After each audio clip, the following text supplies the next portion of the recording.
කියන එක මටත් අනිත් හැම ළමයෙක්ටම වගේ දැඩි ලෙස බලපාපු දෙයක් තමයි. ඉතින් අන්න ඒ නිසා මට උමනා වෙලා තිබුණා විභාගයකට මාස 3කට කලින් ඒ අදාළ සීලම විෂය කරුණු පළවෙනි පාරට කොහොම හරි පාඩම් කරලා සම්පූර්ණයෙන්ම ඉවර කරන්න. මං ගැන වැටහීමක් ලබා ගන්න පුළුවන් වෙච්ච හින්දා පීඩනය ගොඩක් අඩු වෙලා මං ඉස්සරහට කරන්න ඕනේ මොනවද කියන එක පිළිබඳව හොඳ අවබෝධයක් ලැබුණා. උසස් පෙළ කාල සීමාව තුළදී අධ්‍යයන කටයුතු වලට වඩා වැඩියෙන්ම නිරත වුණේ බාහිර කටයුතු වල කිව්වොත් නිවැරදි.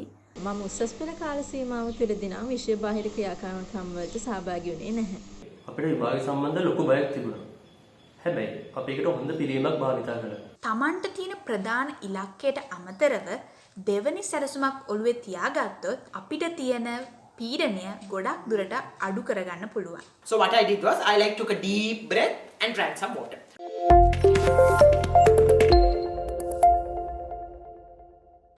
දෙදස් විස්සේ උසස් පෙළ විභාගය කරලා කොළඹ දිස්ත්‍රික්කයෙන් විශිෂ්ටතම ප්‍රතිඵල අරගෙන ඒ තුනක් අරගෙන වෛද්‍ය පීඨවලට තේරිච්ච ශිෂ්‍යාවන් ඔබට ඒ තුනක් ගන්න උපදෙස් දෙන වීඩියෝ මාලාවේ දෙවෙනි වීඩියෝ එකයි අපි අද ඉදිරිපත් කරන්න යන්නේ.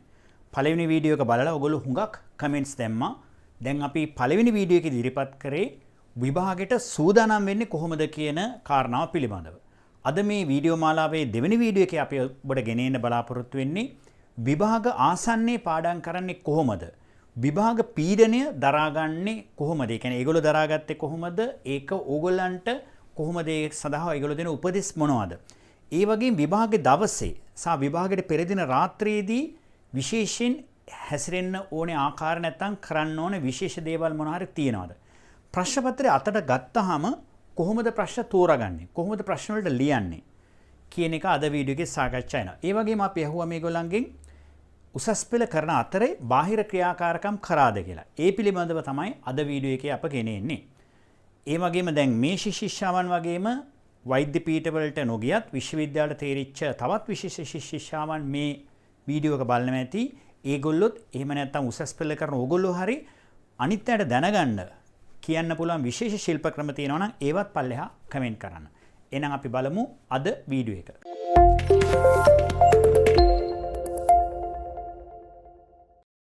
හුඟක් අය විභාගයට පාඩම් කරනකොට අධික පීඩනයක් එනවා. අපි මුලින්ම ඇහුවේ විභාග පීඩනය ඔබ දරාගත්තේ කොහොමද? විභාග පීඩනය පාලනය කරන්න විශේෂ ශිල්ප ක්‍රම භාවිතා කරාද කියන එක. විභාග පීඩනය විභාගයට හොඳින් මුහුණ දෙන්න ඉලක්ක කරන් හිටපු හැම කෙනෙක්ටම වගේ මටත් දැනුණා.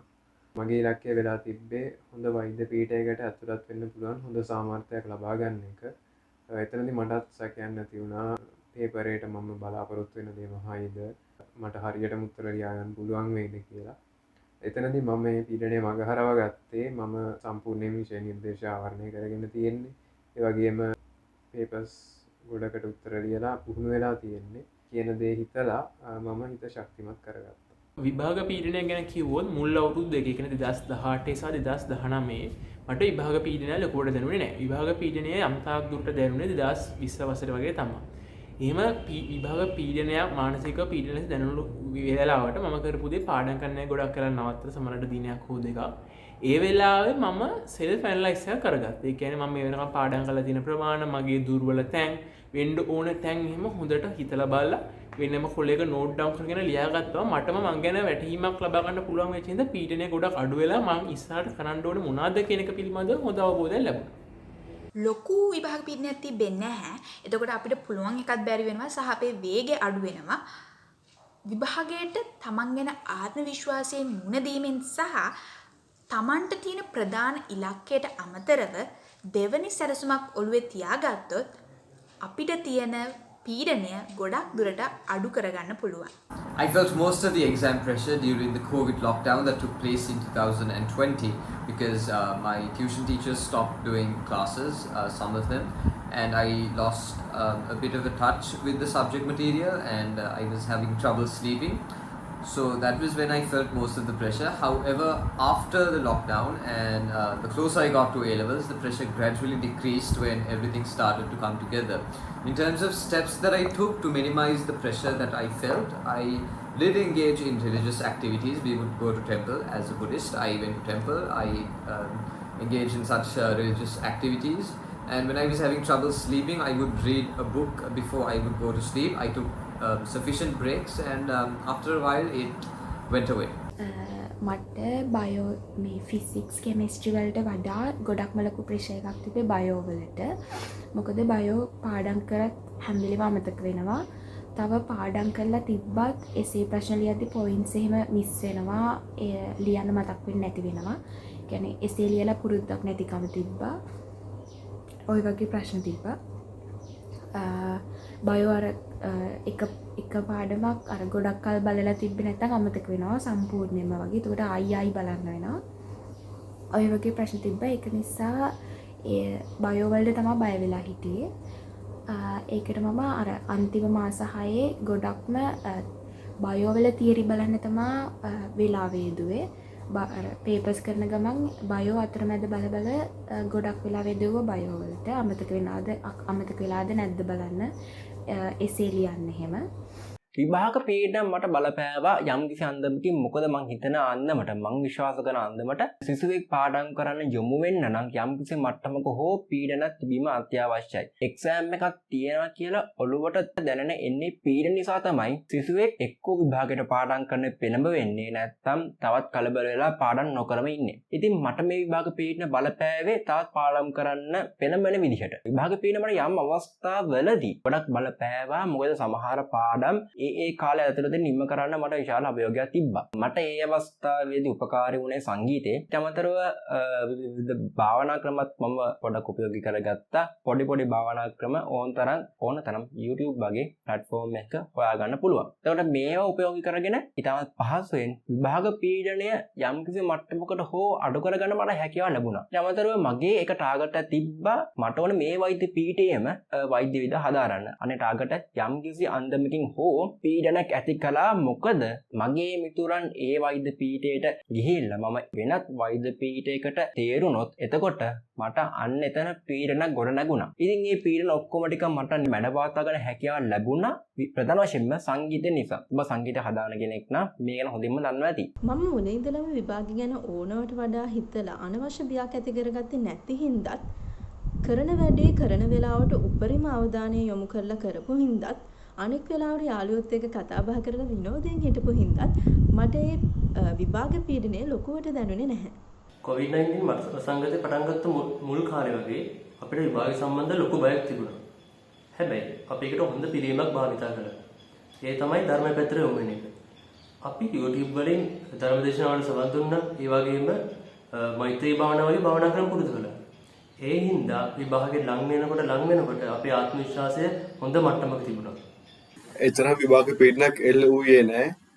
කලින් පැවසු පරිදි භාවනා කටයුතු වල යෙදී සිටින නිසා අවසාන කාලයේදී ඒ විශාල පහසුවක් වුණා. එමෙන්ම ලියෝ රෝජාස් නැමැති පෑන් ෆ්ලූට් වාදන ශිල්පියාගේ වාදනය යන් ශ්‍රවණය කිරීම නිසා මානසික සැහැල්ලුව උපරිමයෙන්ම තිබුණා.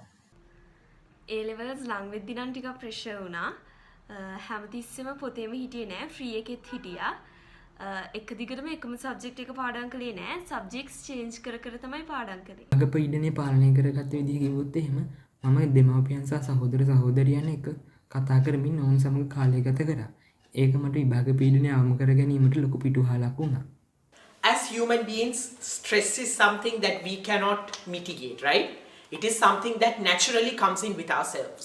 So let's say now of course, when I was doing the chemical calculations in the chemistry paper, I was a bit stressed out because that question was really very tough. Even if you go and look at the marking scheme, it's really very tough. So what I did was, I got huge equations, so I was running out of time also. So what I basically did was, I stopped the question then and there and I started with the next question, right? Something that I was more familiar with. Then I took a deep breath and drank some water in case you get stressed. So what I did was, I took a deep breath and drank some water. So after I drank some water, my mind, it was like somewhat okay to get the theory points into our mind. It was then I went into the question and somehow or the other I was successful in finishing it. So in case you are stressed out, drink water, take a breath and relax your mind. පළමුවර විභාගයට මුහුණ දෙද්දී මගේ දෙමව්පියෝ ගුරුවරු නෑදෑයෝ අසල්වාසීන් මං ගැන තියාගෙන ඉන්න බලාපොරොත්තු ගැන හිතනකොට පුංචි බයක් ඇති වුණා. නමුත් දෙවන වර විභාගයට පෙනීදී නිවසේ ඉඳන් ගත කරන්න හම්බෙච්ච කාලය තුලදී මට මං කවුද කියන එක අවබෝධ කරගන්නත් මං ගැන ආත්ම විශ්වාසයක් ගොඩනගා ගන්නත් අවශ්‍ය පසුබිම සකස් වුණා. ඒත් එක්ක මට විභාගයට වගේම ජීවිතයට සාර්ථකව මුහුණ දෙන්නත් අභියෝගවලට මුහුණ දෙන්නත් අවශ්‍ය ආත්ම විශ්වාසය ලැබුණා. විභාග පීඩනයක් දැනුණා. නමුත් මම හිතන්නේ හැමෝටම දැනෙන සාමාන්‍ය විභාග පීඩනය. ඉතින් එක එක කට්ටිය එක එක ක්‍රම භාවිතා කරනවා මේ විභාග පීඩනය මැඩපවත්ව ගන්න. මම භාවිතා කරේ සින්දු අහන එක නිදාගන්න එකයි. ඉතින් මෙතනදී ප්‍රශ්නේ වෙන්නේ මම මේ දෙකට ඇඩික්ට් වුණොත් එහෙම මට පාඩම් කරන්න තියෙන වෙලාව ගොඩක් අඩු වෙනවා. ඒ නිසා මම දකින විදිහට විභාග පීඩනය මැඩපවත්වන්න තියෙන සාර්ථකම ක්‍රමය තමයි අපි විභාග පීඩනය ඇති වෙන්න කලින් විභාගයට සූදානම් වෙලා ඉන්න එක. ඒ කියන්නේ කල් තියා විභාගයට සූදානම් වෙන එක.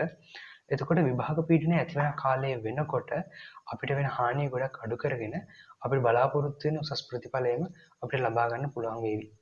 ඇත්තටම විභාග පීඩනය කියන එක මටත් අනිත් හැම ළමයෙක්ටම වගේ දැඩි ලෙස බලපාපු දෙයක් තමයි. ඉතින් ඒ වුණාට අපේ දෙමව්පියෝ ඒ වගේම පාසලේ ගුරුවරු, අන්තර පන්ති ගුරුවරු, මගේ යහළුවෝ ඒ හැමෝගෙම තිබිච්ච උපදෙස් සහ සහයෝගය මත මට හැකියාව ලැබුණා විභාග පීඩනය කියන එක සෑහෙන දුරකට අඩු කරගන්න. මේ පීඩනය එන්න ප්‍රධානම හේතු දෙකක් තියෙනවා. පළවෙනි හේතුව තමයි විභාගය අසාර්ථක වෙයි කියලා මොළයට දැනෙන අනවශ්‍ය බිය. ඉතින් ඒ බිය අඩු කරගන්න ඒ වගේම තමයි කාලය කල්පනා කරගන්න බැරි වෙයි කියලා හිතට දැනෙන අනවශ්‍ය බිය. මේ දෙකම නැති කරගෙන මගේ තිබිච්ච මානසික පීඩනය අඩු කරගෙන විභාගයට බය නැතුව මුහුණ දෙන්න මට හැකියාව ලැබුණා. මට පෞද්ගලිකව විභාග පීඩනයක් කියලා ලොකුවටම තිබුණේ 2020 වර්ෂයේ උසස් පෙළ විභාගයේ දෙපාරක් විතර කල් යාම. ඒ ඇරෙන්න එහෙම ලොකු පීඩනයක් තිබුණේ නැහැ. මම එකපාරක් වරද්දපු පාඩම් කොටසකින් නැවත ප්‍රශ්නයක් වරද්දන්නේ නැහැ කියන අදිෂ්ඨානෙන් එදිනෙදා ප්‍රශ්න පත්‍ර කරගෙන යාම තමයි සිද්ධ කරේ. ඇත්තටම විභාගය ලඟ වුණාම කාට වුණත් පොඩි හරි පීඩනයක් දැනෙනවනේ. ඉතින් ඔන්න ඔය පීඩනය දැනෙනවා කියලා කලින් අපිට ගුරුවරු කියනවනේ. ඉතින් අන්න ඒ නිසා මට උමනා වෙලා තිබුණා විභාගයකට මාස 3කට කලින් ඒ අදාළ සීලම විෂය කරුණු පළවෙනි පාරට කොහොම හරි පාඩම් කරලා සම්පූර්ණයෙන්ම ඉවර කරන්න.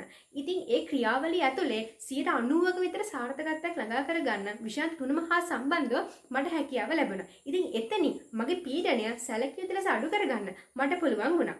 ඒ වගේම පීඩනය අඩු කරගන්න තියෙන තවත් හොඳම ක්‍රමයක් තමයි උදේ සවස තමන් අදහන ආගමට අදාළව ආගමික වතාවක් තුළ නිරත වීම. ඇත්තටම එතනදී ඔබට විශාල මානසික සහනයක් දැනෙනවා. ඒ වගේම ඔබගේ තියෙන ප්‍රශ්න ගැටලු සම්බන්ධව මිතුරා සමග හෝ වැඩිහිටි යහළු එහෙලියන් වැඩිහිටි සහෝදර සහෝදරයන් සමග හෝ සාකච්ඡා කරන එකත් ඔබගේ ආතතිය දුරු කරගන්න තියෙන හොඳම ක්‍රමය. විභාග ආසන්නයට ආපුවාම සමහරු පාස් පේපර්ස් කරනවා, සමහරු ටිකක් බය වෙනවා. ඉතින් විභාග ආසන්නයේදී විභාගයට සූදානම් වුණේ කොහොමද කියන එකයි අපි ඊළඟට ඇහුවේ. මං හිතන්නේ ස්ට්‍රෙස් එකක් නැතුව ඔයගොල්ලෝ එක්සෑම් එක කරන්න හිතන් ඉන්නවා නම් ඕගොල්ලන්ට ගොඩක් ලේසි වෙයි මාස 3කට විතර කලින් සිලබස් එකේ ඔක්කොම කන්ටෙන්ට් එක කවර් කරගත්තා නම්. මොකද එතකොට ඔයගොල්ලන්ට අන්තිම මාස 3ම වගේ තියෙනවා රිවයිස් කරන්න, අලුත් දේවල් ඉගෙන ගන්න, ඒවා තේරුම් ගියේ නැතිකොට ස්ට්‍රෙස් වෙන්නේ නැතුව රිවිෂන් එක විතරක් කරන්න වෙලාව තියෙනවා. මොකද අලුත් දෙයක් ඉගෙන ගන්නවා කියන එකත් ඔයගොල්ලෝ ගොඩක් රිලැක්ස් වෙලා කරන්න ඕනේ වැඩක්. ඒ වගේ රිලැක්ස් කාලයක් එක්සෑම් එක ලඟ වෙලා ඔයගොල්ලන්ට හම්බ වෙන්නේ නැහැ. ඒ වගේම එක්සෑම් එක ලඟ වෙද්දි තවත් ගොඩක් වැදගත් දෙයක් තමයි ඔයගොල්ලෝ හොඳට නිදාගෙන ඔන්නට ස්ට්‍රෙස් එකක් ගන්න නැතුව ඒ එක්සෑම් එකට අවශ්‍ය විදිහට හිත මනස රෙඩි කරගන්න එක. එක්සෑම් එකට කලින් දවසටත් ඒක අදාළයි. එක්සෑම් එකට කලින් දවසේ මම වුණත් කළේ අර අවශ්‍ය කන්ටෙන්ට් එක රිවයිස් කරලා ඊට පස්සේ වැඩ ටික අමතක කරලා දාලා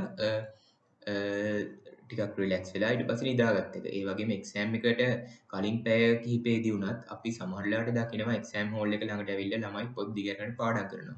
මට හිතෙන්නේ ඔයගොල්ලෝ මතක තියාගන්න ඕන දෙයක් තමයි මේ එක්සෑම් එක අහන්නේ ඔයගොල්ලෝ අන්තිමට පාඩම් කරන පැය දෙක තුනකින් නෙවෙයි ඔයගොල්ලෝ අවුරුදු 3ක් ඉගෙන ගත්ත දේවල් වලින්. ඒ හින්දා ඒ පැය කිහිපයකදී ඔයගොල්ලෝ පොතක පාඩම් කරගන්න දේවල් අහන්න තියෙන chance එක හරිම අඩුයි. එහෙම අහන්නෙම නැති තරම්. ඒ වුණාට ඕගොල්ලෝ ඒ වෙලාවේ ස්ට්‍රෙස් වෙලා ගොඩක් ඔළුව මහන්සි කරලා හිටියා නම් ඕගොල්ලන්ට පේපර් එක ගත්තට පස්සේ ඕගොල්ලෝ ඉන්න කන්ඩිෂන් එකේ යටතේ ඕගොල්ලන්ට ගොඩක් මිස්ටේක්ස් උනත් වෙන්න පුළුවන්. ඒ වගේ ලකුණු අඩු කරගන්න එක අපරාධයි. ඒ හින්දා පුළුවන් තරම් රිලැක්ස් එකේ එක්සෑම් එක ලියන්න try කරන්න. හිත නිදහස්ව තියාගන්න. මම උනත් එක්සෑම් එකට පැය දෙක තුනක් තියලා දිගටම එක්සෑම් එකට හෝල් එකට යන්න එන්න කියනකම් මම කරේ YouTube එකේ වගේ තියෙන මියසික් ෆයිල් එකක් දාගෙන ඒක හා හිටපු හිදලා ගොඩක් රිලැක්ස් වෙච්ච එක මිසක් එක්සෑම් එක ගැන පොඩ්ඩක්වත් හිතුවේ නෑ. විභාගයේ ආසන්නයේදී මගේ ඉලක්කය වුණේ ඒ වන විටත් සම්පූර්ණ වෙලා තිබෙන්නේ නැති විෂය කොටස් ආවරණය කර ගැනීම. මොකද අපිට ඔන්ලයින් ඉගෙනීම් කටයුතු ආරම්භ වෙන ටිකක් කල් ගත වෙච්ච නිසා.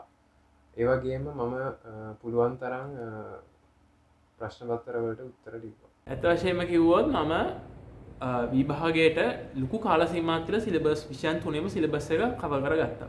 ජීව විද්‍යා විෂය ගත්තොත් මාස 6ක් තියලා, රසායන විද්‍යා විෂය ගත්තොත් අවුරුද්දක් තියලා, භෞතික විද්‍යා විෂය ගත්තොත් මාස 8ක් තියලා සිලබස් එක කවර් කරගත්තා. ඇත්තට මෙහෙම කවර් කරගන්න එක ලොකු උදව්වක්, ලොකු පිටුවහලක් වුණා. මොකද ඊට පස්සේ ඒ ඉතුරු වෙච්ච කාල සීමාව මම කරේ පේපර්ස් කරපු. මොකද එහෙම සිලබස් කවර් කරගෙන සම්පූර්ණ සිලබස් එක ආවරණය වෙන විදියට පාස් පේපර්ස් වෙනත් පේපර්ස් කිරීම මගින් ලොකුවට අර පේපර් එකට මුහුණ දීමට ප්‍රැක්ටිස් එකක් යනවා. ඒ මදිවට ගොඩක් පේපර් එකට මුහුණ දීමට තිබෙන බය එහෙම ගොඩක් අඩු වෙනවා. එතකොට විභාගයේ ආසන්න බව මානසික ආතතියක් ගොඩක් අඩු වෙනවා. විභාගයට මුහුණ දෙන්න ගොඩක් මානසික ශක්තියක් ලැබෙනවා.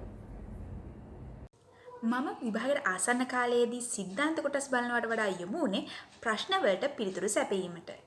Thanks to my teachers, I did manage to complete the syllabuses pretty early on. So for the final months, I was mainly focusing on past papers from 1980 onwards for physics and chemistry, and from 2000 onwards for biology. Along with that, I was also very frequently going through the syllabus material, the notes, the resource book for biology, and that's what I did for the final preparation for A-levels. මම මාස A-level වලට මාස 6කට විතර කලින් ඔක්කොම syllabus ඉවර කරලා තිබ්බේ. ඒක නිසා මම අන්තිම දවස්වල කරේ පේපර්ස් කරපු එක තමයි. පේපර්ස් කරද්දී මට අමාරු තැන් තාම හරියටම තේරිලා නැති තැන් හම්බෙනවානේ. ඒව ටික ඒ වෙලාවෙම බලාගත්තා. තව බයෝ එහෙම නම් අමතක වෙන කෑලි එහෙම ආයි බලපු එක ඒක තමයි එහෙම තමයි කරේ. විභාග ආසන්නයේදී තිබ්බමගේ සූදානම් ගැන කිව්වොත් මට 2020 මාර්තු වෙනකොට ආවරණ වෙලා තිබ්බේ මුළු විෂය නිර්දේශය. කියන්නේ මේ විෂයන් තුනේම විෂය නිර්දේශවලේ භාගයක් වගේ ප්‍රමාණයක්. එතකොට ඒ කාලේදී අපි අපේ විභාගයෙන් පැවතීම නියමිතව තිබ්බේ අගෝස්තු මාසයේ කියලා හිතාගෙන තමයි වැඩ කරන්න අවස්ථා තිබ්බේ. අන්න ඒ නිසා මම කරපැත්තේ ඉදිරි කාලේ හරියට බෙදාගෙන පාඩම් ඒ දවසට ඒ අදාළ කොටස් ටික මම සම්පූර්ණයෙන්ම ඉවර කළා. ඊට අදාළ ප්‍රශ්න මම පසුගිය විභාග ප්‍රශ්න පත්‍ර සහ වෙනත් ආදර්ශ ප්‍රශ්න පත්‍ර ඇසුරෙන් මම පාඩම් කරපු සිද්ධාන්ත ටික නැවත මෙහෙණි කරගත්තා. විභාග ආසන්නයේ සූදානම් විදියට මම මුලින්ම මාර්තු ඉඳන් අලුගොත මාර්තු 14 ඉඳන් 2020 උසස් පෙළ විභාගයේ අවසන් වුණ දිනේ දක්වා මම යම්කිසි කාලසටහනක අඩුව වැඩ කළා. මම විභාගෙට මාස 2කට විතර කලින් විෂය නිර්දේශය බොහෝ දුරට ඉවර කරලා තිබුණ නිසා අවසාන මාස දෙකේ වැඩිපුරම කළේ term test papers, pass papers සහ මොඩල් පේපර්ස් කරන එක. අපි විභාගයේ ආසන්න වෙන විට අපි පාඩම් කරලා තිබෙන තියරි කොටස් පාඩම් කරලා ඉවර කරගත්තා. ඊට පස්සේ ඉස්සරහට තිබ්බ කාලේ අපි පාවිච්චි කරේ පේපර්ස් කරන්න. පාස් පේපර්ස්, ඒ වගේම අපි ගාව තිබ්බ ස්කූල් පේපර්ස් කරන්න තමයි අපි ඒ කාලේ පාවිච්චි කරේ. අපි කළේ එක දවසක් විෂයන් දෙකකට බෙදුවා. ඒ විෂයන් දෙකට අදාළ කරන්න ඕන ප්‍රශ්න පත්‍ර ටික ඒ දවසේ කාලෙකට බෙදුවා. ඊට පස්සේ ඒ කොහොම හරි අදාළ දවසට දාලා තිබ්බ වැඩ ටික එදා දවසේම ඉවර කරා. මම ජීව විද්‍යා විෂය කාණ්ඩය තෝරා ගත්තේ සාමාන්‍ය සිසුන්ට වඩා මාස 5ක් පිටපසින්. නමුත් ආරම්භ කළ දිනේ පටන් දෙකටම පිළිවෙලට වැඩ කරමින් විෂය කරුණු නිවැරදිව ආවරණය කරගත් නිසා විභාගයේ ආසන්නය වන විට අවම විභාග පීඩනයක් තමයි එල්ල වුණේ. නමුත් මම අවසාන කාලයේදී සිද්ධාන්ත දැනුම අතින් හොඳ මට්ටම තිබුණ නිසා විශේෂයෙන්ම ආවරණය කර ගැනීමට පැවතියේ පොඩි විෂය කරුණු ප්‍රමාණයක් නිසා මම මූලිකම අවධානය යොමු කළේ මාගේ මානසික මට්ටම ඉහළින් තබා ගැනීමටයි. විශේෂයෙන්ම පාසල් කාලයේදී පාසලේ පැවති භාවනා කටයුතු සඳහාද මම යොමු සිටින නිසා අවසාන කාලයේදී එයත් විශාල උදව්වක් වුණා මාගේ මානසික මට්ටම ඉහළින් තබා ගැනීමට. ඒ වගේම රසායන විද්‍යාවේ සම්පත් පොත් මගින් මම කලින්ම අවසාන පාඩම් කීපය අවරය කරගෙන තිබූ නිසා අවසාන කාලයේ මගේ ලකුණු අඩුවෙන් පැවති ජීවිද්‍යාව විෂය ලකුණු වැඩි කර ගැනීමට මම යොදාගෙන ඒ විෂයත් යම් තරමක සාර්ථක කරගත්තා. අන්තිම ටිකේ පාස් පේපර්සුයි මොඩල් පේපර්සුයි තමයි ගොඩක්ම කළේ. දවසකට ෆිසික්ස් ප්‍රැක්ටිකල් එකක් දෙකක් වගේ බැලුවා. විභාගයේ ආසන්න වුණු කාලයේදී මම කරේ පසුගිය විභාග ප්‍රශ්න පත්‍ර නැවත නැවත සිදු කිරීම. ඒ වගේම තමයි ඒ වගේ අවබෝධ වුණ අමතක වුණු කරුණු නැවත නැවත අධ්‍යයනය කරලා මතක් කර ගැනීම සිදු කරා. When you consider more towards the exam, actually I was lucky enough to finish the syllabus about 1 or 1.5 months before the exam. So the last 1.5 months before the exam, I spent more times in looking at model papers, right? Many famous professors had put forward model papers, so I had concentrated more on the model papers. Then I did the past papers about 5 times, again and again, 5 times. So that I was sure that if I get a question like this, I will be able to write it for the paper. So more closer to the exam, I spent less and less time studying the theory and more on questions and going through my short notes. පළමුවන විභාගයට මුහුණ දෙද්දී සෑම විෂයකම විෂය නිර්දේශය අවසන් වුණේ විභාගයේ ඉතාම ආසන්න කාලයේදී. ඒ නිසා ඒ පළමුවන වාරයේදී ප්‍රශ්න පත්‍ර කරන්න වැඩි කාලයක් ලැබුණේ නැහැ. නමුත් දෙවන වර විභාගයේදී පසංගත තත්ත්වයක් එක්ක ලැබුණු අමතර කාලය නිසා පළමු වර විභාගයේදී දල වශයෙන් අවබෝධ කරගත්ත පාඩම් විශේෂයෙන්ම හැම විෂයකම අවසාන කොටස්වල තියෙන පාඩම් ඒව වඩාත් හොඳින් අවබෝධ කරගෙන වැඩි වශයෙන් අභ්‍යාසවල යෙදුණා. ඒ වගේම හැම විෂයකම ප්‍රශ්න පත්‍රවලට පිළිතුරු ලිව්වා. උසස් පෙළ ආසන්නයේදී මම ෆිසික්ස් සහ කෙමිස්ට්‍රි වල නම් වැඩිපුරම කරේ පේපර්ස් කරපු එක. ඒකේ මම ඉගෙන ගත්ත තියරි දිගට මතක තියාගෙන යන්නයි. ඒ වගේම මට පේපර් එක කරන්න කාලය හදාගන්නයි තමයි මම පේපර්ස් කරේ. නමුත් මට බයොලොජි වල කාලය පිළිබඳ ලොකු ගැටලුවක් තිබ්බේ නැහැ. මට තිබ්බ ප්‍රශ්න තමයි මට තියරි කරුණු අමතක වීම. ඒ නිසා මම බයොලොජි විෂයේදී වැඩිපුරම කරේ තියරි පාඩම් කරපු එක, තියරි මතක් කරගත්ත එක, සම්පත් පොත් භාවිතා කරපු එක. අනිත් විෂයන් දෙකේදී නම් මම වැඩිපුරම කරේ පේපර්ස් කරලා මගේ ටයිමින් හදාගත්ත එක. ඉස්සෙල් විභාගයට සූදානම් වෙනකොට මම ඇත්තටම සැලසුමකට අනුව තමයි කටයුතු කරේ. ඉතින් ඒ අනුව මම විභාගයට මාසෙකට විතර කලින් මුළු සමස්ත විෂය නිර්දේශයම ආවරණය කරලා ඉවර කරගත්තා. ඉතින් ඒ අනුව මට ඉතුරු මාසෙ ඉතුරු වුණේ සම්පූර්ණයෙන් නැවතත් පුනරීක්ෂණය කරගන්න විතරයි. ඉතින් ඒ විදිහට තමයි මම විභාගයට පෙර සූදානම් වුණේ. උසස් පෙළ විභාගයට මුහුණ දීමේදී පෙර සූදානම කියන එක විශේෂයෙන් වැදගත් වෙනවා. එතකොට මට අනුව මම මුලින් ඉඳන් ප්‍රශ්න පත්‍ර සිද්ධ කරගෙන ආවා. ඒත් විභාගය ලං වෙනකොට ලොකු පීඩනයක් ගත්තේ නැහැ. දවසට යම්කිසි මතක් කිරීමක් සිද්ධ වෙන්න උවමනා නිසා විෂයන් තුනටම අදාළව ප්‍රශ්න පත්‍රයක්, ඒ කියන්නේ MCQ එක විෂයකින් MCQ එකක්, එක විෂයකින් ස්ට්‍රක්චර්ඩ් එසේ එකක්, අනිත් විෂයෙන් එසේ ප්‍රශ්නයක් වගේ එසේ ප්‍රශ්න පත්‍රයක් වගේ තමයි කරේ. ඇත්තට මම විභාගයට ලං වෙනකොට ගොඩක්ම උත්සාහ කරේ ප්‍රධාන වශයෙන් ජීව විද්‍යාවට අදාළ සිද්ධාන්ත කොටස් පාඩම් කරලා ඉවර කරන්න. විභාගයට මාස 3ක් විතර තියලා ජීව විද්‍යාවට අදාළ සියලුම සිද්ධාන්ත කොටස් පාඩම් කරලා ඉවර කිරීමේ අවශ්‍යතාවයක් මට තිබුණා. ඒක පහසු ඉලක්කයක් නෙවෙයි. නමුත් ඒ ඉලක්කය 85ක 90ක විතර සාර්ථකත්වයකට යන්න මට හැකියාව ලැබුණා. ඉතින් පළවෙනි වටේ මේ විදිහට පාඩම් කරලා ඉවර කරලා දෙවෙනි වටේ පාඩම් කරන්න පටන් ගන්න පුළුවන් වුණා මට අර විභාගයට ලං වෙච්ච මාස 3ක කාල සීමාව තුළ. ඒ වගේම ඒ මාස 3 ඇත්තරම ඔයාලගේ විභාගය තමන්ගේ ප්‍රතිඵලය ඉහළ නංවන්නට හේතු වන ප්‍රධානම මාස 3 බවට පත් වෙනවා. මොකද ප්‍රශ්න පත්‍ර පන්තිවල සම්පූර්ණ ප්‍රශ්න පත්‍රයක් ලියන්න පටන් ගන්න ඒ අවධියේදී. එතකොට ඔයාලා ප්‍රශ්න පත්‍ර පන්තියක, ඒ කියන්නේ විෂයන් තුනට අදාළ ප්‍රශ්න පත්‍ර පන්තියේ සතියකට අදාළ ප්‍රශ්න පත්‍ර 3කට පිළිතුරු ලියවෙනවා. ඊට සමගාමීව ඔබ නිවසේදී පසුගිය විභාග ප්‍රශ්න පත්‍ර 3ක් විෂයන් 3ට අදාළව පිළිතුරු ලිවීම අත්‍යවශ්‍යයි. මගේ නම් ටාගට් එක වුණේ කොහොම හරි සතියකට ප්‍රශ්න පත්‍ර 6කට උත්තර ලියා ගන්න එක විෂයකට ප්‍රශ්න පත්‍ර 2 ගානේ ටයිම් කරලා. ඉතින් ඒ ටාගට් එක ළඟා කරගන්න පුළුවන් වුණොත් මම විශ්වාස කරනවා ඔබගේ ප්‍රතිඵලය ඉහළ යනවට, ඔබගේ ප්‍රතිඵලය වඩාත් විශිෂ්ට ප්‍රතිඵලයක් බවට පත් වෙන එක අනිවාර්යයෙන්ම සිද්ධ වේවි. විභාගයේ දවසේ ඉස්සර දවස ඉතාම වැදගත් දවසක්. සමහරව එදාත් පාඩම් කරනවා. සමහරව එදාට අනුමාන ප්‍රශ්න කියලා එක එක්කෙනා වෙන ප්‍රශ්න වල උත්තර දෙනවා. සමහරව නිදා ගන්නවා. අපි බලමු දැන් මේ ශිෂ්‍යයන් විභාගයට පෙර දිනේ කොහොමද විභාගයට සූදානම් වුණේ කියලා. විභාගයට පෙර දිනේ වෙනකොට විෂය නිර්දේශය සම්පූර්ණයෙන්ම ආවරණය වෙලා ගොඩක් ප්‍රශ්න පත්තරවලට උත්තර යට පුහුණු වෙලා තිබ්බ නිසා ලොකු පීඩනයක් තිබ්බේ නැහැ. ඒ දවසේ මම හැම විෂයකටම අදාළ එක ප්‍රශ්න පත්තරයක් සහ භෞතික විද්‍යාව ප්‍රායෝගික පරීක්ෂණ කෙරෙහි අවධානය යොමු කරා. මම හරියටම කිව්වොත් මම විභාගයට සති එකහමාරක් විතර තියලා මගේ රසායන විද්‍යාවයි භෞතික විද්‍යාවයි මගේ පාඩම් වැඩ කටයුතු ඔක්කොම මගේ ඉවර කරගත්තා. ඊට පස්සේ අවසාන සතියේ මම කරේ ජීව විද්‍යාව සිලබස් එකම මුල් ඉඳන්කට ආය පාඩම් කරපු එක විතරයි. ඒකත් මම විභාගයට දවස් දෙකක් විතර තියලා ඉවර කරගෙන අන්තිම දවස් දෙක විශේෂයෙන් වැඩ නොකර ගොඩක් කලකට ෆ්‍රී එකේ සැහැල්ලුවෙන් කාලය ගත කරා. ඊට අමතරව විභාගයට කලින් දවසේ සාමාන්‍ය හොඳ නිින්දක් ලබා ගත්තා. එතකොට විභාගයේ දවසේ හොඳින් ප්‍රශ්න පත්‍රයට මුහුණ දීම සඳහා මම විභාගයේ කලින් දවසේ ගොඩක් සැහැල්ලුවෙන් තමයි කාලය ගත කරේ. වැඩි වැඩ කරන්න ගියේ නැහැ. ප්‍රශ්න කීපයක් කරලා වෙලාවට කරගන්න පුළුවන් ද බැලුවා. ඊට අමතරව මන් ලියාගත්ත පොඩි පොඩි රිවිව්ස් කියෙව්වා. ඊට පස්සේ විභාගයට අවශ්‍ය දේවල් සූදානම් කරලා කලින් නින්දර ගිහින් හොඳ නින්දක් ලබා ගත්තා. Because I did manage to complete most of the work early on and I was prepared, I didn't really feel much stress the day before the exam. I didn't really do anything special like study only biology the week leading up to the exam.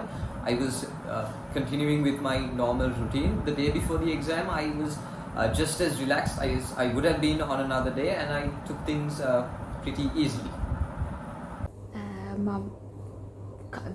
Exam එකට කලින් දවසේ bio එහෙමනම් අර එක එක වගු තියෙනවා vitamin වගු මූලද්‍රව්‍ය වගු ඒවා සාමාන්‍යයෙන් අමතක වෙන ඒවා කොච්චර පාඩම් කරත් ඒ වගේ අමතක වෙන කැලී ටික බලාගත්තා කලින් දවසේ කෙමිස්ට්‍රි වලට කලින් දවසෙත් ඒ කෙමිස්ට්‍රි වල තියෙන පාඩම් කරන කැලී අමතක වෙන කැලී එහෙම බලාගත්තා ෆිසික්ස් වලත් සමහර තැන්වල තියෙනවා මතක තියාගන්න අමාරු තියරි කැලී ඒවා ටික බලාගන්න එක තමයි මම එක්සෑම් එකට කලින් දවසේ කරේ විභාගයට පෙරදි මම රෑ නිදි මරාගෙන පාඩම් කරේ නෑ මොකද පාඩම් කළත් ඒ වෙලාවේදී ඒ විෂය කරුණු මට ධාරණය වෙන්නේ නෑ කියලා මම අත්දැකීම් දැනගෙන හිටියා විභාග සහ විවිධ විභාග අසුරින් මම ලැබපු අත්දැකීම් එක්ක මම දැනගෙන හිටියා මට විභාගයට පෙරදින පාඩම් කළා කියලා මතකෙ හිටින්න දෙයක් නෑ කියලා. ඉතින් ඒ නිසා විභාගයට කලින් දවස් ටිකේ ඒ කියන්නේ කලින් කාලේදී මම ඒ දවස්වල විද්‍යාන්තිය වැඩ ටික හරියටම ඉවර කරගත්ත නිසා මට විභාගයට පෙර දින මම කොහොම නිදහසේ හිටියා. මම සංගීත භාණ්ඩ වාදනය කරනවා. ඒ නිසා මම සංගීත භාණ්ඩත් වාදනය කරගෙන සින්දුවක් අහායම මම බොහොම නිදහසේ හිටියා. ඊට පස්සේ හොඳට පැය 8ක් මම නිදාගෙන තමයි මම විභාගයට ගියේ. විභාගයට කලින් දවසේ නම් මම එච්චර මහන්සි වෙන්නේ නෑ. මම කලින් ඉඳන් පුරුදු වෙලා හිටියා කෙමිස්ට්‍රි ෆිසික්ස් වල වැදගත් පොයින්ට්ස් පොඩි නෝට්බුක් එකක ලියා ගන්න. ඉතින් අන්තිම දවසේ නම් කරේ ඔන්න ඔය කරුණු ටික බලා ගන්න එක තමයි. ඊළඟට විභාගයට අවශ්‍ය කරන ආයුධම්පත හැඳුනුම්පත වගේ දේවල් ලෑස්ති කරලා රිලැක්ස් එකේ සාමාන්‍ය වෙලාවකට නිදාගත්තා. විභාගයට කලින් දවස් ඕනම කෙනෙකුට ලොකු පීඩනයක් තියෙන දවසක්. ඒක නිසා ඒ දවස් ඇතුළතදී තමන්ගේ මනස නිරවුල් තියාගන්න ඊළඟ දවසේදී විභාගයට මුහුණ දෙනකොට තමන්ගේ ආත්ම විශ්වාසය පවත්වාගෙන යන්න ගොඩාක් වැදගත් වෙනවා. ඉතින් මම කරේ ඒක නිසා අපි ලෑස්ති කරගෙන හිටපු ෂෝට් නෝට් පොත් ඒ වගේම පොයින්ට් බුක් බලාගෙන අපේ මනස පුළුවන් තරම් නිරවුල් තියාගන්න තමයි උත්සාහ කරේ. විභාගයට අදාළ විෂය කරුණු සියල්ලක්ම පහේ උඩින් බලාගෙන ගියා. එමෙන්න පැය 6ක නිදහස ලබා ගත්තා. එසේම විභාගයට ගෙන යාමට අවශ්‍ය සියලුම දෑ කලින්ම සූදානම් කරගෙන තබා ගත්තා. විභාගයට කලින් දවසේ ටීචර්ස්ලා පේපර් එකට ඒ කියලා ගෙස් කරලා තිබ්බේවා වැඩිපුර බැලුවා. හදලා තිබ්බ ෂෝට් නෝට්ස්, charts ඒවත් බැලුවා. තව අමතකයි වගේ තියෙන ඒවා ආයි පාරක් පොත පෙරලා බලාගත්තා. විභාගයට පෙර දිනේදී මට අමතකයේ හැඟුණු කරුණු නැවත බැලීම සිදු කරලා සැහැල්ලුවෙන් කටයුතු කරා. So the day before the exam, it was a very nervous day, to be frank, and I had a very good night's sleep because the next day we were able to write the biology paper at 1 o'clock. So mainly the day before the exam and the morning of the exam, that means before the paper, I had a good night's sleep, right? And I tried to relax myself without like going more into books because I don't want to stress myself at the last moment. So it's important to have your meals, drink water, sleep well the day before your exam.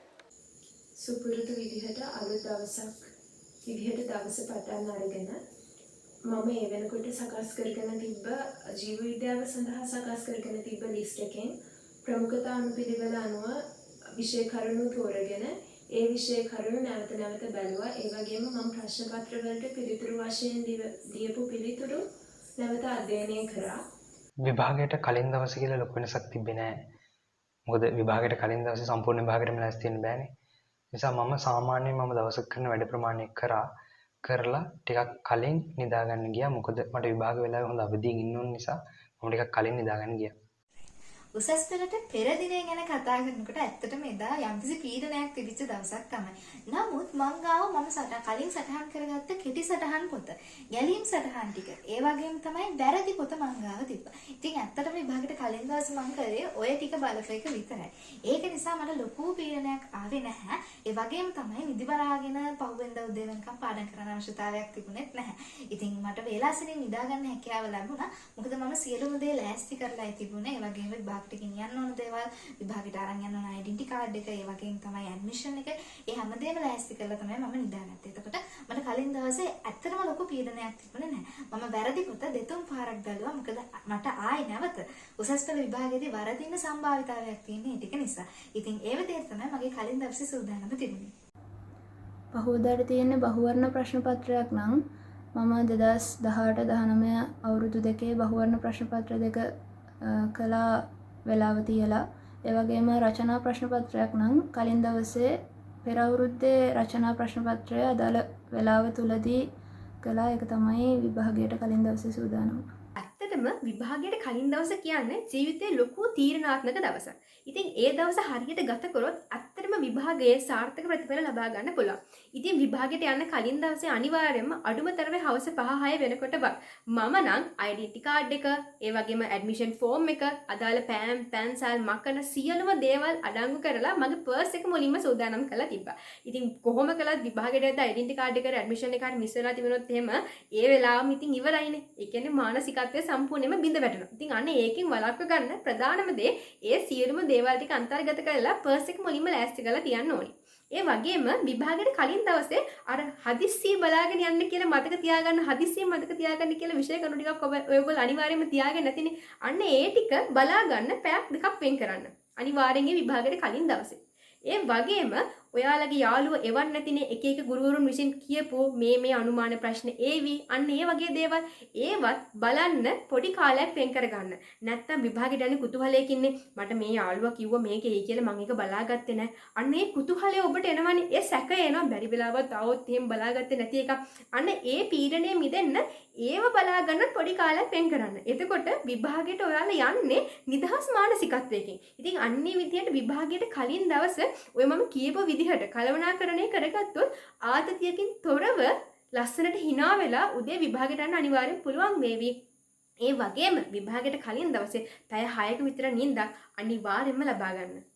ඊළඟට විභාග දිනය. විභාග දිනය ඊටම වැදගත්. විභාග ශාලාවට ගියාම විභාගයේ ප්‍රශ්න පත්‍රයේ පිළිතුරු ලියනකොට ඔබට ලැබෙන නිශ්චිත කාලයයි පළවෙනි ප්‍රශ්න පත්‍රයට පැය 2යි, දෙවෙනි ප්‍රශ්න පත්‍රයට පැය 3ක් තියෙනවා. කොහොමද මේ කාලයේ කළමනාකරණය කරලා මේ අවුරුදු දෙකමාරක් ඉගෙනගත්ත විෂයන් කැටි කරලා ඒ සමාර්ථයකට විභාගයට ප්‍රශ්න පත්‍රයට උත්තර ලියන්නේ කොහොමද කියන එකයි ඒ ඊළඟට අපි අහුවේ. පේපර් එකේ ටයිම් මැනේජ් කරනවා කියන එක ඇත්තටම මම එක්සෑම් එකට අවුරුද්දක විතර ඉඳන් ප්‍රැක්ටිස් කරන්න වෙච්ච දෙයක් මට නම්. එතනදී අපි බලන්න ඕනේ දේවල් දෙකක් තියෙනවා. මම හිතන්නේ එකක් තමයි ඒ ටයිම් එක ඇතුළත අපි ප්‍රශ්න ඔක්කොම ටික හරි අපිට කරන්න පුළුවන් උපරිම ප්‍රශ්න සංඛ්‍යාව හරි කරගන්නේ කොහොමද? MCQ පේපර් එකක් ගත්තොත් essay paper එකක් වුණත් ඒ වගේම ඒ කරන ප්‍රශ්න වලින් වෙන පුළුවන් මිස්ටේක්ස් ටික අවම කරගන්නේ කොහොමද කියන්නේ. මොකද අපිට කරලා තේරෙන ප්‍රශ්නයක් නම් අපිට ඒක එහෙම්ම වර්ධිනවට වඩා ගොඩක් වෙලාවට ඒක වර්ධින්න හේතු වෙන්නේ අපි කරන මොකක්ද සිලි මිස්ටේක් එකක්. ඒවා නැති කරගන්න අවශ්‍ය මෙතඩ්ස් අපි පුරුදු වෙලා ඉන්න ඕනේ. උදාහරණයක් වශයෙන් ගත්තොත් MCQ ප්‍රශ්නයක් කරද්දී ඒක අන්ඩර්ලයින් කරගෙන යනවා නම් ඒකේ අදාළ කරුණු අපිට වෙලාව ඉතුරු වෙනවා. ආයි දෙවෙනි පාරට ගාන හදන්න යද්දී ඒ කරුණු එඩිමේට් කර හොයන එකට යන වෙලාවත් අනිත් එක මිස්ටේක්ස් වෙන්න පුළුවන් වෙන්න chance එකක් අපිට ගොඩක් අඩු වෙනවා. ඉතින් ඒ වගේම තමයි එසේ පේපර් එකක් ගත්තාම උනත් ඒකේ පොඩි ෆ්‍රේම්වර්ක් එකක් හදාගන්නවා නම් ඒස් එක ලියන්න කලින් මේවා ටික තමයි අපි ලියන්න කියලා එසේ එක ලියන ගමන් හිර වෙලා හිත ඉන්න යන වෙලාව ඉතුරු වෙනවා.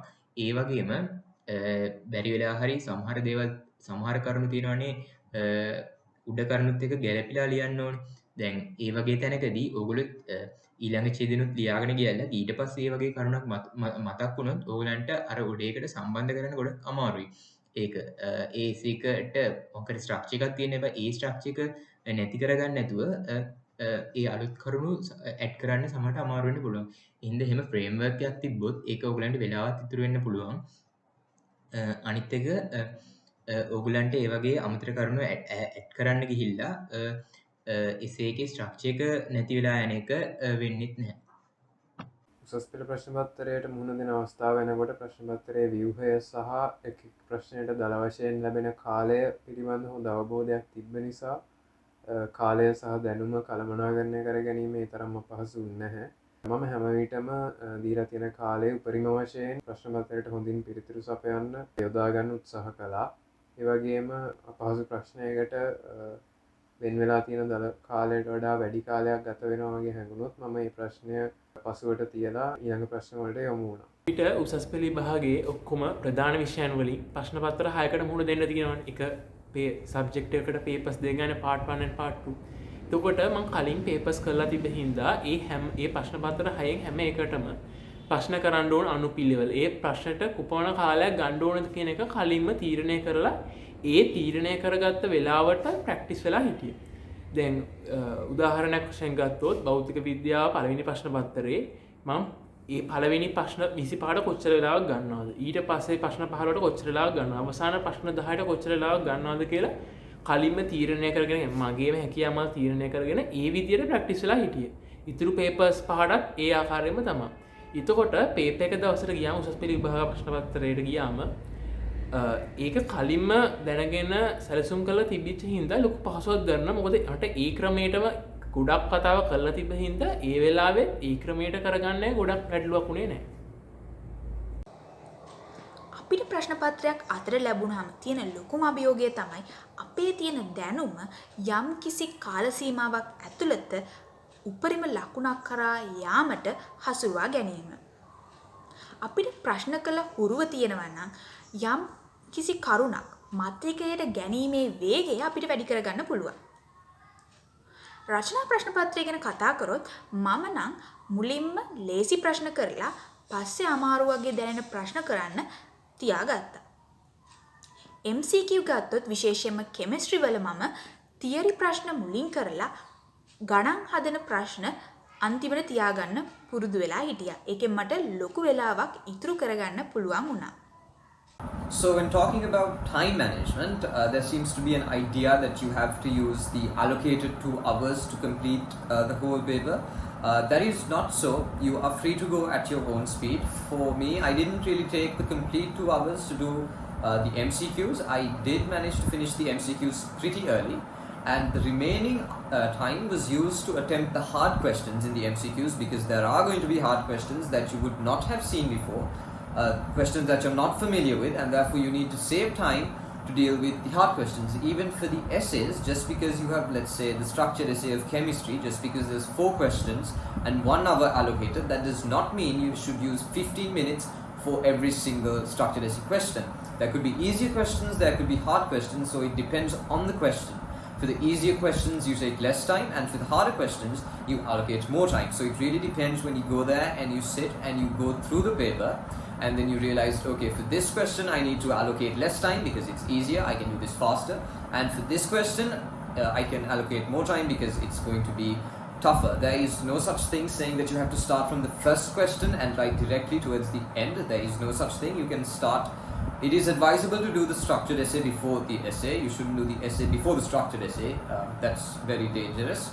However, when you consider the structured essay, if you feel like, let's say, the organic question, the 4th question is easier, you can start with that. But there is really no such thing saying you have to start from the first question. If you find a question that is particularly difficult, just drop it, leave it, and come back to මම paper එකේ මුලින්ම ලේසි ප්‍රශ්න ටික තෝරන් ඒ ටික කරා. ඊට පස්සේ අමාරු අමාරු ඒවා දැන් අමාරු හින්දා තියලා ගියපු ඒවා වලට ඇවිල්ලා ඒවා පස්සේ කරා. ඒකෙන් ගොඩක් කාලය ඉතුරු වෙනවා සහ අර ලේසි ප්‍රශ්න කරගන්න බැරි වෙන එක වළකිනවා. ඒ විදිහට තමයි පේපර් එක හම්බුනාම මම පේපර් එක ලිව්වේ. තව පේපර් එක ලියන්න කලින් essay පේපර් එකේම නම් හොඳටම කියෙව්වා. එතකොට පේපර් ගැන හොඳ අයිඩියා එකක් ලැබුණා.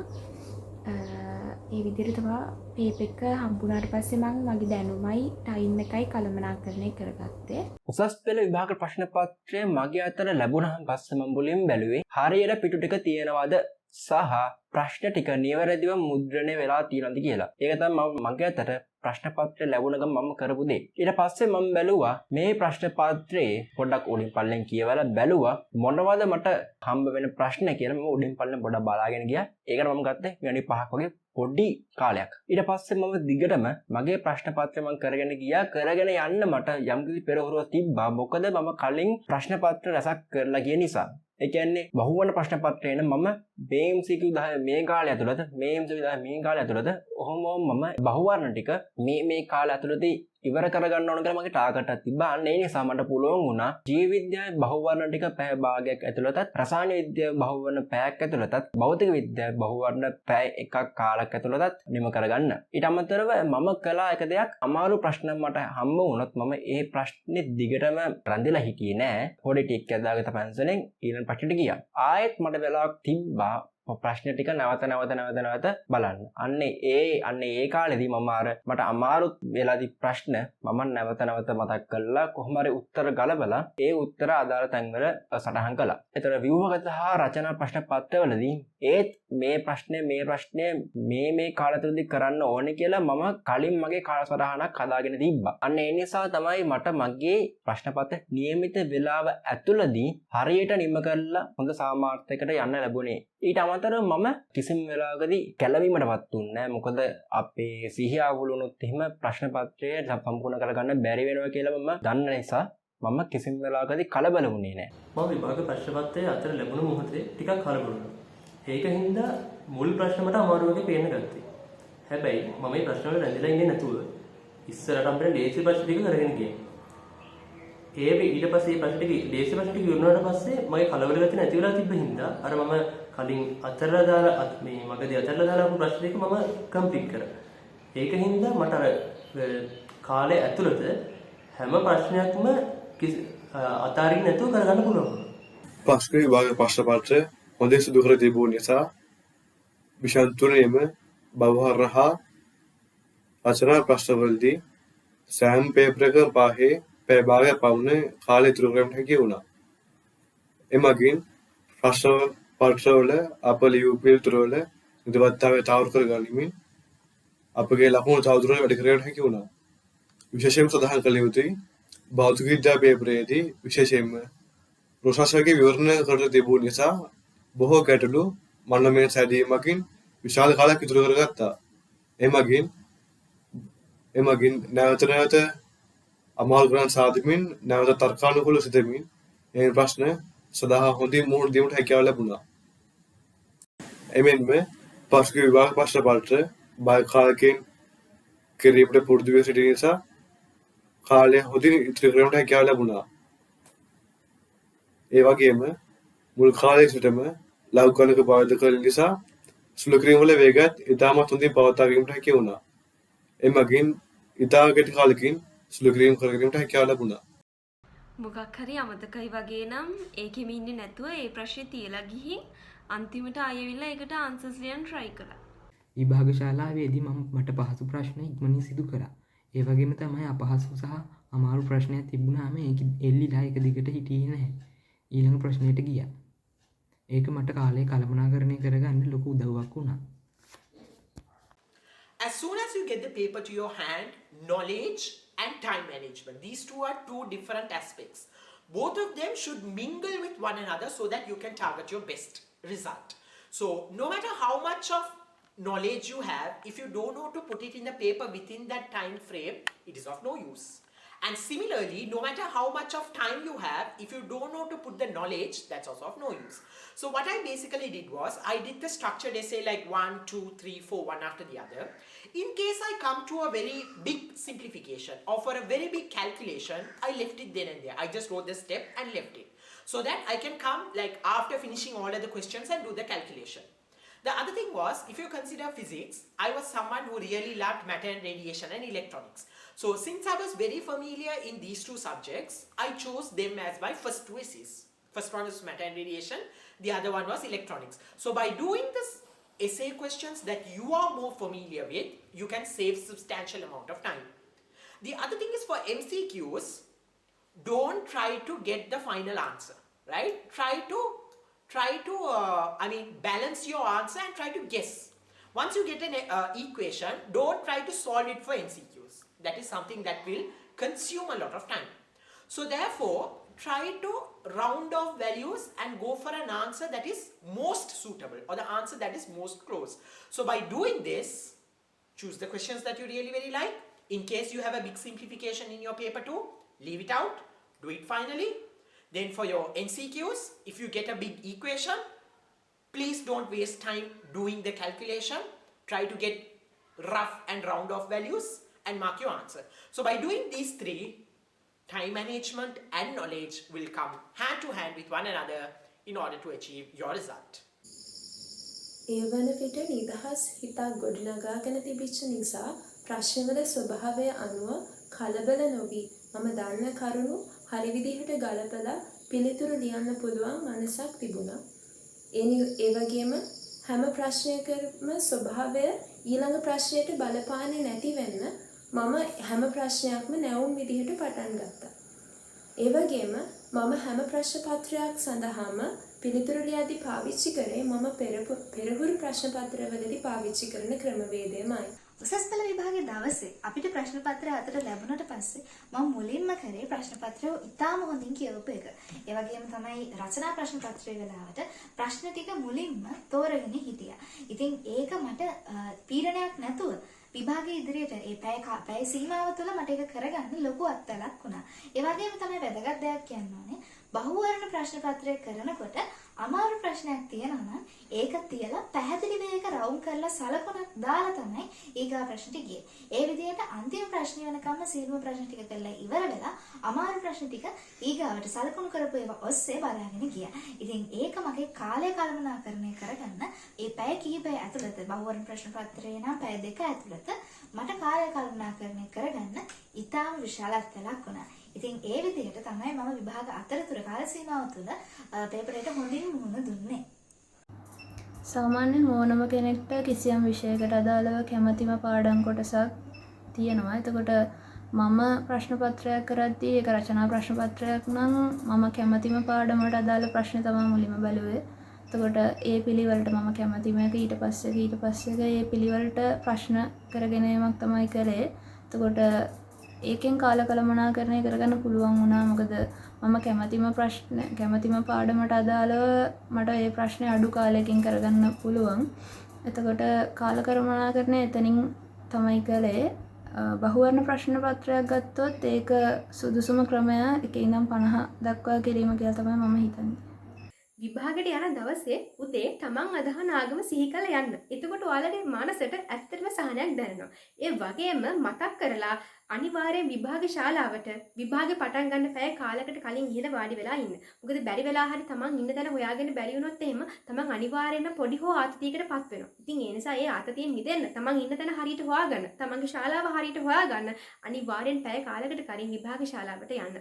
ඉතින් ඊට පස්සේ ප්‍රශ්න පත්‍රය වාගේ අතට ලැබුණාම ඉස්සෙල්ලාම කරන්න ඕනි අර කොටු ටිකේ ඔයාගේ විභාග අංකය හරියට ලියන එක. දැන් කෙටි ප්‍රශ්න පත්‍රයක නම් විභාග අංක ලියන්න කොටු කොලේ මාක් කරන්න දෙන්න පස්සේනේ. මුලින්ම ඔයාලා කරන්න ඕනි කෙටි ප්‍රශ්න පත්‍රයක නම් මම කරපු දේ මම පැයකට MCQ 30ක් කොහොම හරි පිළිතුරු ලියනවා කියන ටාගට් එකට මම යන්න උපරිම උත්සාහ කළා. ඉතින් ඒ උත්සාහයේදී ඒ MCQ 30 අදාළ MCQ 50 ඇතුලේ ඔයාලට තියෙන ලේසිම MCQ 30 වෙන්න ඕනි. එතකොට පැයකදී MCQ 30ක් ඉවර කරගත්ත කියන්නේ මනසට හරි නිදහසක්. එතකොට අර අසීරු MCQ ටිකට වෙලාව තියෙනවා ඔයාට මිඩංගු කරන්න. ඒ වගේම සමහර වෙලාවට මුලින් අසීරිය වගේ පෙනෙච්ච MCQ එකක් දෙවෙනි පාරේ කිව්වද ලේසි වගේ හිතනවා. ඉතින් ඒ නිසා අර ඒ කාල සීමාව තමයි ඔයාලට වැදගත් වෙන්නේ ඔයාගේ ප්‍රශ්න පත්‍රයේ කාලය කළමනාකරණය කරගන්න. ඉතින් ඒ නිසා අර MCQ 30 මුලින් කරලා තමයි අමාරු MCQ 20 අනිවාර්යෙන් වෙන්න ඕනේ. ඒ වගේම තව වැදගත් දෙයක් විභාගේ වෙලාව ඉවර වෙන්න පැය භාගයකට කලින් ඔබ අනිවාර්යෙන් කොටුකොලේ මාක් කරන්න පටන් ගන්න ඕනි නිවැරදිව විභාග අංකය සටහන් කරලා. මොකද බැරි වෙලා හරි හදිස්සියෙන් කොටුකොලේ මාක් කරන්න ගියොත් එක MCQ එකකින් පටන් ගත්ත වැරද්දක් MCQ සියල්ලේම වැරද්දක් බවට පත් වෙන්නට පුළුවන්. ඉතින් ඔබගේ විභාග ප්‍රතිඵලෙ උඩු යටි කුරු කරන්න මේ වගේ දෙයක් හේතු වෙන්නට පුළුවන්. ඉතින් ඒ නිසා අනිවාර්යෙන් ඔබ MCQ කීයක්ද පැය භාගයක් ඉතුරු වෙද්දි මාක් කරලා තිබුණේ ඒ සියල්ලම කොටුකොලේ නිවැරදි අංකයට නිවැරදි පිළිතුර විදිහට මාක් කරලා ඉවර කරන්නට ඕනි. එතකොට ඔබගේ මනස තවත් නිදහස් වෙනවා. මම MCQ 40ද කරේ ඒ 40 මම හරියට මාක් කරලා තියෙන්නේ. අන්න ඒ මානසික නිදහස වැදගත්. මොකද ගෙදර අවිලත් කල්පනා කරනවනේ මම දැන් මේක හරියට ගැහුවද දන්නේ. ඒ මානසික මට්ටම ස්ථායීව තියාගෙන යන්න ඔන්න ඔය ක්‍රමය හරි වැදගත් වෙයි. ඒ වගේම රචනා ප්‍රශ්න පත්‍රයට පිළිතුරු ලියද්දිත් මේ කාල කළමනාකරණය කරනවා කියන එක අතිශය වැදගත්. රචනා ප්‍රශ්න පත්‍රයට උත්තර ලියද්දී අනිවාර්යෙන් අපි ව්‍යුහගත රචනා ප්‍රශ්න පත්‍රයකට ටාගට් කරන්නේ පැයක්නේ. අනිවාර්යෙන් පැයක් තුල ඒ ඉවර කරපු ටික ඉවර කරලා තියලා ඉස්සරහට යන්න. රචනා ප්‍රශ්න පත්‍රයේ ඉතුරු ප්‍රශ්න ටිකට හම්බෙන්නේ පැය දෙකයින්. ඒ පැය දෙක තුල අනිවාර්යෙන්ම එක ප්‍රශ්නයක් සඳහා හම්බෙන්නේ පැය භාගයයිනේ. අඩුම තරමේ විනාඩි 25කදී ප්‍රශ්නයකට පිළිතුරු ලියන්න උපරිම උත්සාහයක් ගන්න. ඒ වගේම රචනා ප්‍රශ්න පත්‍රයට පිළිතුරු ලියද්දී ඔබ අතිරේක කොළ ලබා ගන්නවා නම් ඒ කොළය ලබාගත් සැනින් දෙපසම විභාගාංකය ලියන්න අමතක කරන්න එපා. මොකද නැත්තම් ගෙදර ඇවිල්ලත් මතක් වේවි මම විභාගාංක ලිව්වද දන්නේ නැහැ, කොළ ටික ඔක්කොම ඇමුණුවද දන්නේ නැහැ. ඉතින් අන්න ඒ නිසා ඒ වගේ දේවල් මග නොහැරෙන්න මොකද කරන්න ඕනි? කොළේ ගත්ත සැනින් දෙපැත්තම විභාගාංකේ අනිවාර්යයෙන්ම ලියලා ඉන්න. විභාග දෙපාර්තමේන්තුව ළමයින්ට ලේසි වෙන්න කියලා එක දේවල් දිගටම කරා. දැන් ළඟදී ඉඳලා රචනා ප්‍රශ්නපත්‍රයට පැය 3 ප්‍රශ්නපත්‍රයට පැය 3යි විනාඩි 10ක් වශයෙන් අමතර විනාඩි 10ක් කාලයක් දුන්නා. එම කාලේ භාවිතා කළේ කොහොමද? essay paper එකට ඒ ලැබුණ වැඩිපුර විනාඩි 10 ඔයගොල්ලෝ යූස් කරන විදිහ ඔයගොල්ලෝ ඒ සබ්ජෙක්ට් එකේ ඉන්න ලෙවල් එක මත ඩිපෙන්ඩ් වෙනවා. දැන් ඕගොල්ලෝ ඒ සබ්ජෙක්ට් එකට ගොඩක් දක්ෂයි නම් ඕගොල්ලන්ට ඒ කියන්නේ ඒ essay ප්‍රශ්නවල ෆුල් මාක්ස් වලට ඒම් කරන්න තියෙනවා පුළුවන් නම් ඕගොල්ලෝ මුල විනාඩි 10 දී ප්‍රශ්න ඔක්කොම ටික කියවගෙන යනවට වඩා වාසිදායක දේ වෙන්නේ ඕගලන්ට මේ ප්‍රශ්න කියුවාට පස්සේ ඕගලන්ට ඒක සම්පූර්ණයෙන්ම කරන්න පුළුවන් නම් ඒ වෙලාවෙම උත්තරේ ලියලා දාන්න. මොකද එතකොට දෙපාරක් ප්‍රශ්න කියවන්නේ නැද? දැන් ඔක්කොම ටික මුලින් කියවන ගිහිල්ලා ආයි දෙවෙනි පාට යනකොට මුලින් කියවපු එක මතක නැහැ නේ ආයි මුලින්ම ප්‍රශ්න කියවන්න වෙනවා. ඒ යන වෙලාවෙ ඉතුරු වෙනවා ඕගොල්ලෝ ඒ වෙලාවෙම උත්තරේ ලියුවා. දැන් මම නම් කරේ එහෙම.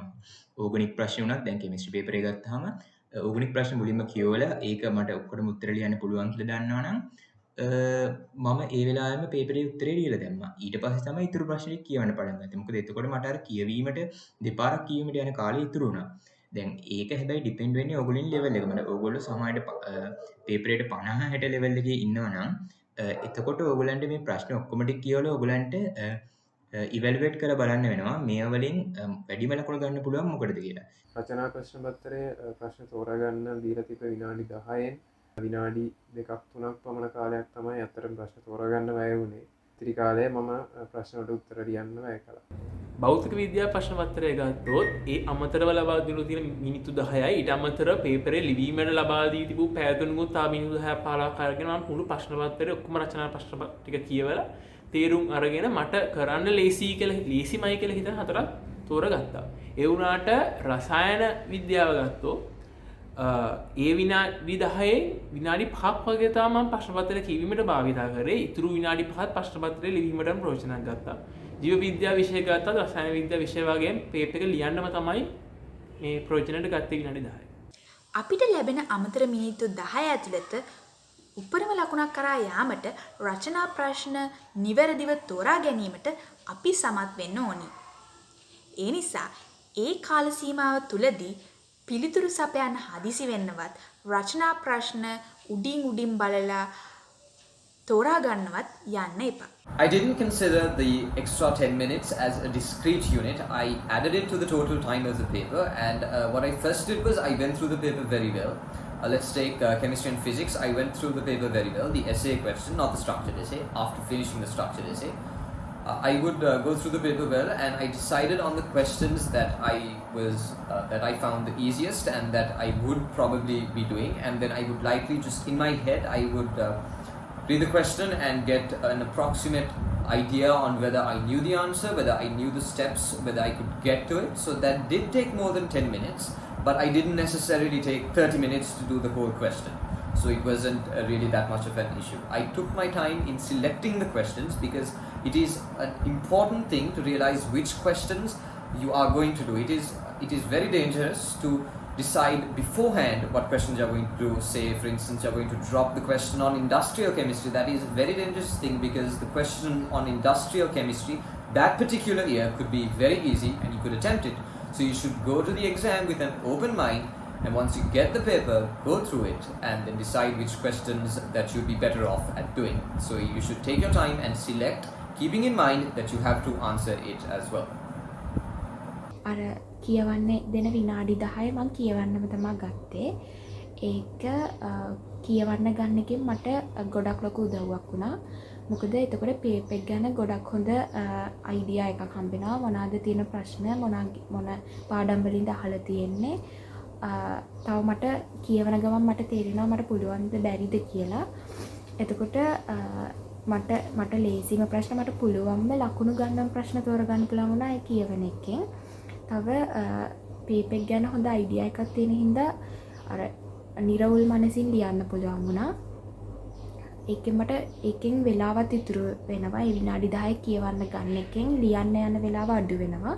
ඒක නිසා ඒ විනාඩි 10 කියවන්න ගන්න එක මට ගොඩක් ලොකු උදව්වක් වුණා. ඒ භෞතික විද්‍යා රචනා ප්‍රශ්න පත්‍රයේ ඉතාම පහසු ප්‍රශ්න 4ක් තිබ්බා. ඒ 4 තෝරගන්න අර විනාඩි 10 කැප කරපු නිසා මට හැකියාව ලැබුණා පැයක් ඇතුළත ඒ රචනා ප්‍රශ්න පත්‍රය නිම කරන්න. ඊට අමතරව රසායන විද්‍යාවෙත් මට ඒ දේම උපකාරී වුණා. ඒ රචනා ප්‍රශ්නයත් පැයක් ඇතුළත නිම කරගන්න. ජීව විද්‍යාවේදී මම ඒ ප්‍රශ්න කියවුවා පැය එකමාරක් ඇතුළත කොහොම හරි රචනා ප්‍රශ්න 4ක් ලියලා නිම කරන්න මට හැකියාව ලැබුණා. ඒ ඔක්කොම උනේ අර රචනා ප්‍රශ්න පත්‍රයේ ලැබෙන අමතර කියවීම් කාලය කැප කරපු නිසා. ප්‍රශ්න පත්‍රයට අලුතෙන් ලැබිච්ච විනාඩි 10 ෆිසික්ස් වලදී නම් මම ප්‍රශ්න හොඳට කියවලා ප්‍රශ්න තෝරගන්න වැය කළා. බායොලොජි කෙමිස්ට්‍රි වලදී නම් ප්‍රශ්න තෝරගන්න ගියේ විනාඩි 5ක් වගේ පොඩි කාලයක්. අපි ප්‍රශ්න පත්‍රය අතර ලැබෙන ගමන් ඒ අමතර විනාඩි 10 පාවිච්චි කරන්නේ නැහැ. විහිගත රචනා ප්‍රශ්න පත්‍රය ඉවර කරලා රචනා ප්‍රශ්න පත්‍රයට ආවට පස්සේ ඒ තමයි ඒ අමතර විනාඩි 10 අපි පාවිච්චි කරේ. ඒ විනාඩි 10 නම් 2000 ප්‍රමාණයක් විතර අපි ප්‍රශ්න පත්‍රයේ ප්‍රශ්න තෝරගන්න පාවිච්චි කරේ. ඒ කියන්නේ වැඩි ප්‍රමාණයක් අපි යොදාගත්තේ ප්‍රශ්න වලට පිළිතුරු සපයන්න. ඒ මිනිත්තු 10 තුලදී අපිට ලබාගත එක් ප්‍රශ්න වලින් අපිට ලබාගත හැකි ලකුණු ප්‍රමාණය බලා ඒ වගේම ඒවට ගත වෙන කාලය ගැන අවධානය යොමු කර වඩාත්ම පහසුවෙන් සහ උපරිම ලකුණු ප්‍රමාණයක් ලබාගත හැකි ප්‍රශ්න ලියුම කරේ අවධානය යොමු කරා. එම නිසා මෙවන් ප්‍රතිඵලයක් ලබා ගැනීමට හැකි වූ බව මාගේ විශ්වාසයයි. මුල් විනාඩි 10දී එසේ පේපර් කියවලා ඒකේ කරන්න ඕන ප්‍රශ්න ටික සිලෙක්ට් කරගත්තා. අමතරව ලබා දුන් කියවීම කාලයේදී මම සිදු කරේ ප්‍රශ්න පත්‍රය හොඳින් කියවලා මට පහසු ප්‍රශ්න තෝරාගෙන ඒවා ප්‍රමුඛතා අනුපිළිවෙලකට සකස් කර ගැනීම. The 10 minutes I actually divided into two portions. 5 minutes, 5 minutes. The first 5 minutes I chose the questions that I have to do. Structured essay, however you had to do everything. No.